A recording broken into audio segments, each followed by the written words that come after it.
The deck of the USS Hornet, April 18, 1942, 8:20 in the morning. Lieutenant Colonel James Doolittle is sitting in the cockpit of a B-25 medium bomber. The plane has no business being on an aircraft carrier. It was designed to take off from a 5,000-foot runway. It is sitting on 467 feet of pitching deck. There is no catapult. There is no arresting gear. There is no second chance. In 30 seconds, Doolittle will release his brakes, throw both throttles to the firewall, and try to lift a 31,000-pound bomber into a 31-knot headwind. If he gets airborne, he will fly 650 miles to Tokyo, drop 4 bombs, and turn for China, to airfields he has never seen, to radio beacons that may or may not be operating, to a country half occupied by the Japanese army. The Hornet was not supposed to be here. They are 200 miles further from Japan than the original plan. A Japanese picket boat spotted them an hour ago.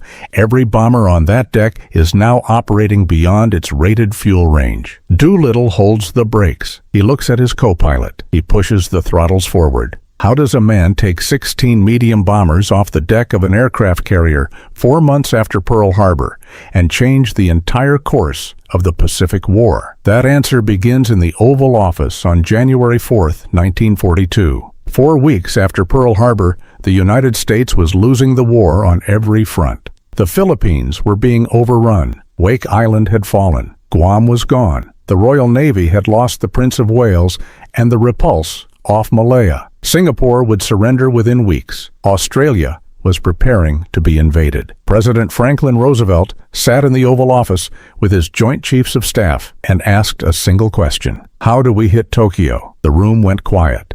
Tokyo had not been bombed in modern history. It was 3,500 miles from the nearest American air base. The Navy's carrier-based aircraft had a combat radius of 300 miles. The Army's long-range bombers needed a 5,000-foot runway, and there was no friendly runway within range. It could not be done. Roosevelt asked the question again the next day, and the day after that. He wanted a strike on the Japanese home islands, not for military effect. The damage from a single raid would be trivial. He wanted it for one reason. The American public needed to know that someone was hitting back. The man who solved the puzzle was a Navy submarine officer named Francis Lowe. In early January 1942, Lowe was watching Army medium bombers practice takeoffs on the runway at Norfolk, Virginia. The runway had a painted outline of a carrier deck on it. Lowe realized something. The Army B-25 Mitchell bomber could take off in less than 500 feet at low weights. An aircraft carrier flight deck was about that long. You could not land a B-25 on a carrier. The plane was too big, too heavy, and had no tail hook. But you might, if everything went perfectly, be able to launch one. Lowe brought the idea to Admiral Ernest King, head of the Navy. King brought it to General Henry Arnold, head of the Army Air Forces. Arnold brought it to the one man in the Air Forces who could make it work. His name was James Harold Doolittle, 45 years old, MIT doctorate in aeronautical engineering, held more aviation speed records than any other living American. The man who had invented instrument flying. He was running the Air Force's acceptance and engineering programs in Indianapolis. Arnold called him in February. The conversation lasted 20 minutes. By the end of it, Doolittle had volunteered to lead the mission himself. The training began at Eglin Field, Florida, in March 1942. 24 B-25 crews, volunteers. They were told nothing about the mission. They were told only that it was extremely hazardous and that anyone who wanted to leave could leave with no record on their service file. Not one man left. The aircraft were stripped to the bone. Out came the lower gun turret. Out came the Norden bomb sight, replaced with a homemade aiming device that cost 20 cents per unit and was accurate enough at low altitude. Out came the radio gear. In went extra fuel tanks. Every pound mattered. The pilots had to learn to do something no Army aviator had ever done. They had to take off from a 500-foot mark on a runway fully loaded in a strong headwind at full power. A Navy lieutenant named Henry Miller was sent down to Eglin to teach them how. Miller painted a 467-foot section of the Eglin runway. He told them, when the white line goes by your wing, you are committed. There is no going back. If you cannot get airborne in that distance, you go in the water. For 3 weeks, they practiced 40-knot stall takeoffs, maximum power launches. Every man learned to feel exactly when his bomber wanted to fly and to trust his airspeed indicator more than his eyes. On April 1st, they flew west to McClellan Field in California. The next day, 16 of the 24 crews were selected. The other 8 were sent home. They never knew where their friends were going. On April 2nd, the chosen 16 B-25s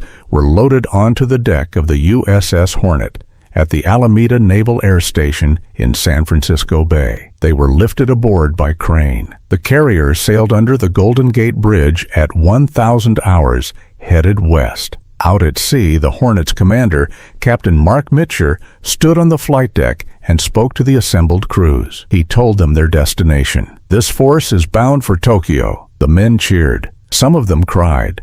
They had volunteered to die without knowing what for. Now they knew. The plan was clean. The Hornet and its escort carrier, the Enterprise, would steam to a position 400 miles east of Japan. The bombers would launch at dusk. They would arrive over Tokyo at night, drop their bombs, and fly on to airfields in eastern China that were still in free Chinese hands. The Chinese government had been notified to expect them and to light radio beacons for navigation. Then, on the morning of April 18th, everything came apart. At 7:38 hours, the radar operator on the Enterprise saw a contact 3 miles out, a Japanese picket boat. The Japanese had a ring of these small fishing trawlers stationed 700 miles off the home islands. They carried radios. They were the early warning line for any approach to Japan. The Enterprise and Hornet were 650 miles from Tokyo, 200 miles further than the planned launch point.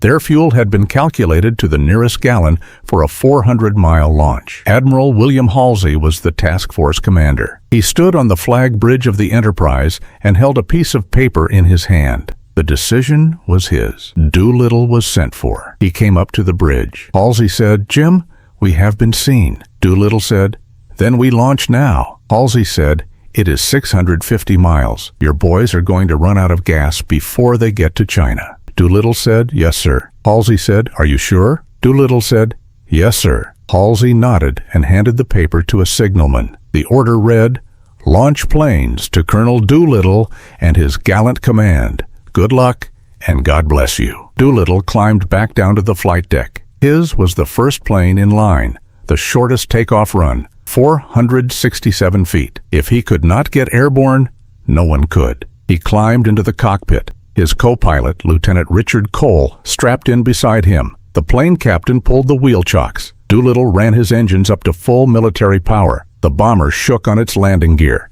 The deck officer dropped the launch flag. Doolittle released the brakes. The B-25 began to roll. The Hornet's bow rose into a swell. The deck pitched up at a 15-degree angle. Doolittle had calculated this exactly. The deck pitch would give him an extra 50 feet of effective runway. He waited for it. He felt the bow start to drop. He pulled the yoke into his lap. The B-25 left the deck with 20 feet of runway to spare. 15 more bombers followed. Each one took off into the same gale. Each one made it. By 0920 hours, every bomber was in the air. They flew in loose pairs, hugging the wavetops to stay below Japanese radar. Doolittle was leading. 6 hours later, the lead B-25 crossed the Japanese coast at Inubosaki at an altitude of 200 feet. They split into separate paths. 13 of the 16 bombers headed for Tokyo. 3 flew on toward Yokohama, Nagoya, and Kobe. They came in low, climbed to bombing altitude at the last moment, and released their loads on military and industrial targets, factories, oil tanks, a naval base, the Imperial Japanese Army Air School at Mito. Doolittle's plane bombed the Asahi Electrical Manufacturing Plant in northern Tokyo. He dropped 4 500-pound bombs. He turned south, flew over the Imperial Palace, deliberately did not bomb it, and headed for the East China Sea. The Japanese anti-aircraft response was confused. The defenders had been told an air raid drill was scheduled for that day. By the time they realized it was real, every American bomber was already on its way out. The damage to Japan was minor. A few buildings hit. About 50 Japanese killed. The damage to the war was something else entirely. Doolittle's plane reached the China coast at dusk. The weather had collapsed. The Chinese radio beacons that were supposed to guide them in were not transmitting. The fuel tanks were nearly empty. Doolittle ordered his crew to bail out over land.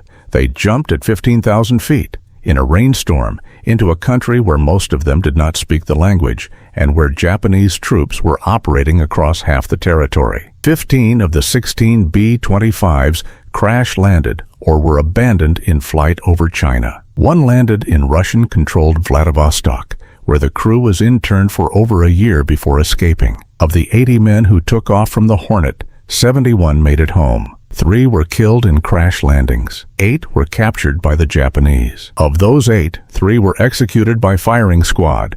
1 died of starvation in prison, and 4 survived to be liberated in 1945. Doolittle himself spent 2 days in a rice paddy outside Chuchao before being found by Chinese guerrillas. He arrived back in the United States expecting to be court-martialed for losing all 16 of his bombers. Instead, Roosevelt promoted him 2 grades, from lieutenant colonel to brigadier general, and awarded him the Medal of Honor. The military damage from the raid was negligible. The strategic effect was unprecedented. In Tokyo, Admiral Isoroku Yamamoto realized that the Imperial Navy had failed in its single most important duty, defending the home islands. He had been arguing for months that Japan should consolidate its conquests and prepare for an American counteroffensive. Now he changed his mind. The Navy needed to push out further. The defensive perimeter had to be extended. They needed to take Midway Island. The Midway operation was launched in June 1942, 2 months after the Doolittle raid. It was supposed to draw out the surviving American carriers and destroy them. It destroyed 4 Japanese carriers instead. Akagi, Kaga, Soryu, Hiryu, the heart of the Imperial Japanese Navy, went to the bottom of the Pacific in a single afternoon. Midway was the turning point of the Pacific War, and Midway only happened because the Doolittle raid forced Yamamoto to reach. In China, the Japanese launched the Chekiang-Kiangsi campaign as reprisal. The campaign lasted 3 months. Japanese soldiers swept through the eastern provinces, hunting for the Americans who had landed there. 250,000 Chinese civilians were killed. That is the cost of the raid that nobody talks about. In 1959, when James Doolittle was 62 years old, he was asked in an interview what his proudest moment of the war had been. He did not name the Medal of Honor. He did not name the Tokyo strike. He said, "I lost the airplane I commanded. The Army Air Forces gave me 16 bombers, and I came home with none of them. The cost of those airplanes was about $2.5 million. The men were worth more than that." He paused. He said, 71 came home. 5 did not. I think about those 5 every day. Doolittle lived to be 96. He died on September 27, 1993. At his funeral, 16 B-25 Mitchell bombers flew overhead in formation.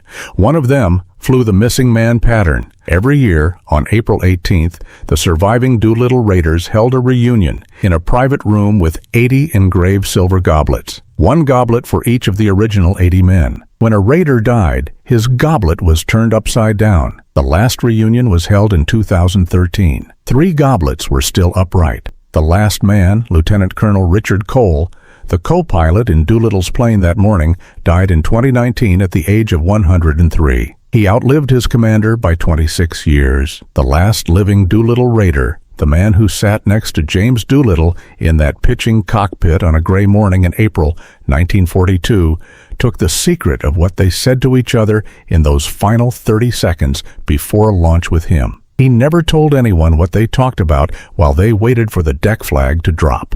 The men who flew off the Hornet that morning did not expect to come home. They volunteered for a one-way mission to do something that had never been done before, because the country needed to believe that someone was fighting back. If your father, your grandfather, your uncle, anyone in your family served in the United States Army Air Corps, the Army Air Forces, or the Navy in the Pacific War, leave their name in the comments below, their unit, where they served. Don't just leave the name.